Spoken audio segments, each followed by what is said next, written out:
بسم اللہ الرحمن الرحیم۔ السلام علیکم ناظرین، آج کی ویڈیو میں ہم ایک ایسے شخص کا ذکر کریں گے جو خسان قبیلے کا سردار تھا اور اپنے آپ کو خسان قبیلے کا بادشاہ بھی کہتا تھا۔ وہ مسلمان ہوا، اس نے اسلام قبول کیا اور پھر اسلام کو چھوڑ دیا۔ آخر اس کی کیا وجہ بنی، یہ واقعہ آج کی ویڈیو میں ہم بیان کریں گے۔ ناظرین، اسے راہ حق اپنانے کا بڑا شوق تھا۔ وہ اسلام کی خوبیاں دیکھ کر خوشی سے پھولے نہ سماتا تھا۔ مجھے آج اسلام قبول کر لینا چاہیے، یہ واقعی بہت عظیم مذہب ہے۔ اس کا نام جبلہ بن ایم تھا۔ وہ خسان قبیلے کا سردار تھا۔ ایمان کی بشاشت اسے اسلام قبول کرنے پر ابھار رہی تھی۔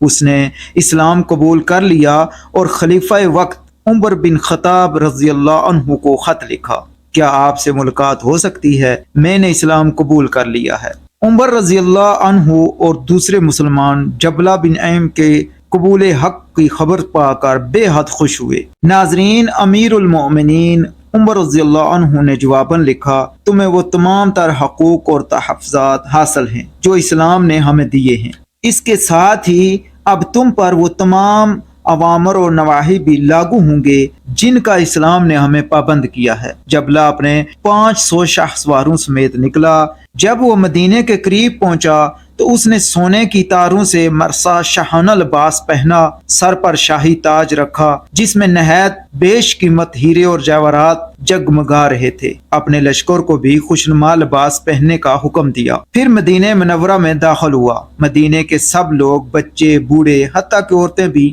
گھروں کی کھڑکیاں کھول کر اس کی طرف جھانکنے لگی۔ وہ عمر رضی اللہ عنہ کی خدمت میں پہنچا۔ آپ نے اسے خوش آمدید کہا اور اپنے قریب بٹھایا۔ حج کا موسم آیا تو امیر المؤمنین حج کے لیے نکلے۔ جبلہ نے بھی آپ کے ساتھ حج کرنے کا ارادہ ظاہر کیا۔ امیر المؤمنین عمر رضی اللہ عنہ بیت اللہ کا طواف کر رہے تھے۔ جبلہ بھی ہمراہ تھا۔ بنو فزارہ کے ایک غریب آدمی کا پیر جبلہ کے ازار پر آ گیا۔ جبلہ نے اسے شعلہ بار آنکھوں سے دیکھا اور اتنے زور کا تماچا مارا کہ اس غریب کی ناک کی ہڈی توڑ دی۔ یہ مقدمہ عمر رضی اللہ عنہ کی عدالت میں پہنچا۔ عمر رضی اللہ عنہ نے جبلہ کو طلب کیا اور پوچھا، جبلہ تم نے دوران طواف اپنے بھائی کے چہرے پر تھپڑ کیوں مارا؟ اس بیچارے کی ناک کی ہڈی ٹوٹ گئی ہے۔ جبلہ اتراتے ہوئے بولا، اس کمینے نے میرے ازار کو روند ڈالا۔ اگر بیت اللہ کی حرمت کا احساس نہ ہوتا تو میں اس کی گردن تن سے جدا کر دیتا۔ ناظرین، عمر رضی اللہ عنہ نے کہا، تم نے اپنے جرم کا اعتراف کر لیا ہے، لہذا اپنے اس بھائی کو راضی کرو، ورنہ تم سے بدلہ لیا جائے گا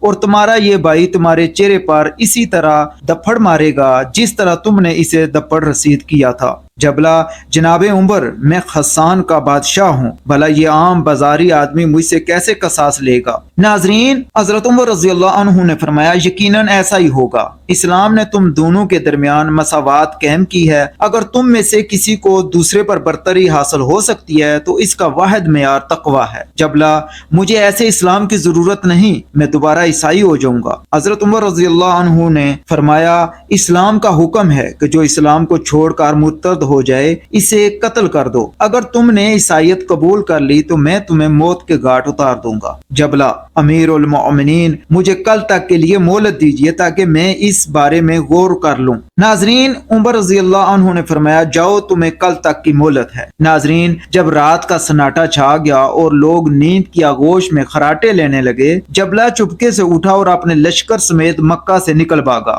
وہ قسطنطنیہ چلا گیا اور عیسائیت قبول کر لی۔ وہاں اس نے کچھ عرصہ گزارا۔ زندگی کی رونقیں ختم ہو گئیں۔ ایمان کی حلاوت سے جو تر و تازگی پیدا ہوئی تھی وہ ختم ہو گئی۔ دل مرجھا گیا۔ حسرت اور افسوس کے جذبات اس کے دل اور دماغ میں چھا گئے۔ اسے اپنے زمانے اسلام کی حسین اور دل نشین یادیں تڑپانے لگی۔ نماز کی حلاوت اور روزے کی چاشنی رہ رہ کر یاد آنے لگی۔ وہ رب العالمین کے ساتھ شرک کرنے اور دین اسلام چھوڑنے پر بہت نادم ہوا۔ ناظرین، جبلہ بن ایم مارے پشمانی پھوٹ پھوٹ کر رویا اور یہ اشعار کہے، معزز لوگوں نے ایک تھپڑ کی آر سے عیسائیت اختیار کر لی، اگر وہ صبر کر لیتے تو اس میں کوئی نقصان نہیں تھا۔ یعنی یہ اس نے اپنے بارے میں کہا کہ ایک تھپڑ کی وجہ سے اس نے عیسائیت قبول کر لی، اگر وہ صبر کر لیتا تو اس میں کوئی نقصان نہیں تھا۔ پھر اس نے دوسرا شعر یہ کہا کہ گھیر لیا مجھے ہٹ درمی اور تکبر نے، اور میں نے اس کے لیے صحیح آنکھ کو کانے پن کے بدلے فروخت کر دیا۔ کاش میری ماں مجھے جنم ہی نہ دیتی، کاش میں اس بات کو قبول کر لیتا جو عمر رضی اللہ عنہ نے میرے لیے کہی تھی۔ کاش میں جنگل و بیابان میں اونٹنیاں چراتا اور میں رہبا اور مزر میں چل پھر رہا ہوتا۔ کاش میرے لیے شام میں ادنا سی گزاراں ہوتی اور میں اپنی قوم میں اندھا اور بہرا بن کر بیٹھا رہتا۔ ناظرین، بعض لوگ چاہتے ہیں کہ اپنے شب و روز دین اسلام کے احکام کے مطابق گزاریں، لیکن تکبر ان کی راہ کا روڑا بنا رہتا ہے، اسی بنا پر وہ شہر اسلام کی پیروی نہیں کرتے۔ ناظرین، امید ہے یہ چھوٹا سا واقعہ آپ کو پسند آیا ہوگا۔ اگر واقعہ پسند آیا تو اس ویڈیو کو لائک کریں، دوستوں کے ساتھ شیئر کریں اور چینل کو سبسکرائب کریں۔ جزاک اللہ۔